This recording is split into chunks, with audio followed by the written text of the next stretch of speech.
सुधीर पटेल, भक्ति शास्त्री, हिंदी, अप्रैल 2024। भगवद गीता यूनिट 1, अध्याय 2, श्लोक संख्या 7। कार्पण्य दोष पहत स्वभाव पृच्छामि त्वं धर्मसम्मूढचेता यत श्रेयस्यात् निश्चितं ब्रूहि तन्मे शिष्यस्तेऽहं स्वादिमां त्वां प्रपन्नम। अनुवाद श्री प्रभुपाद द्वारा। अब मैं अपनी कृपण दुर्बलता के कारण अपना कर्तव्य भूल गया हूँ और अपना सारा धैर्य खो चुका हूँ।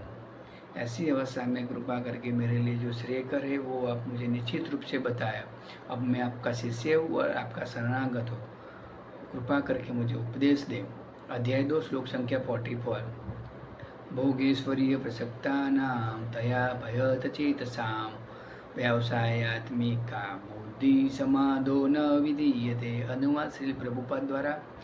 जो लोग इंद्रिय भोग तथा भौतिक ऐश्वर्य के प्रति अत्यधिक आसक्त होने से ऐसी वस्तुओं से मोहग्रस्त हो जाते हैं, उनके मन में भगवान के प्रति दृढ़ निश्चय नहीं रहता।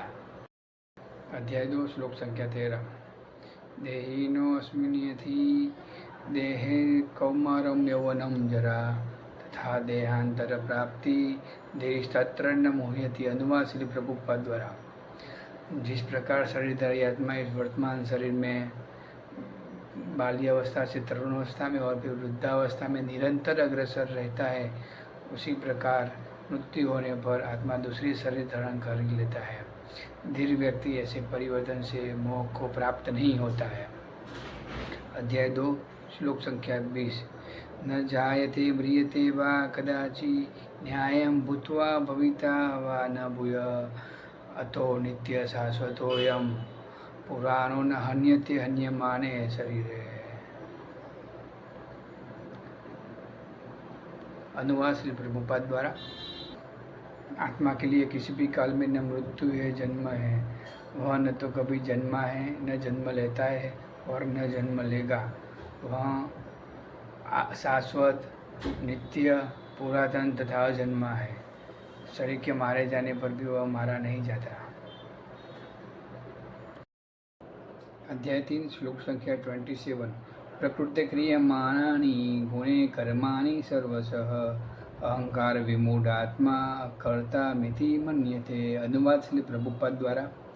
जीवात्मा अहंकार से प्रभाव में मोहग्रस्त होकर अपने आप को समस्त कर्मों का कर्ता मान बैठता है, जबकि वास्तव में वे प्रकृति के तीनों गुणों द्वारा किया जाता है। अध्याय 4, श्लोक संख्या 2। एवं परंपरा प्राप्तम इमं राजर्षयो विदु सकालेन महता योगो नष्टः परंतप। अनुवाद श्री प्रभुपाद द्वारा। इस प्रकार यह परम विज्ञान गुरु परंपरा द्वारा राजर्षियों ने प्राप्त किया और इसी विधि से समझा, किंतु कालक्रम में यह परंपरा नष्ट हो गई। अतः यह विज्ञान यथारूप में लुप्त हो गया लगता है।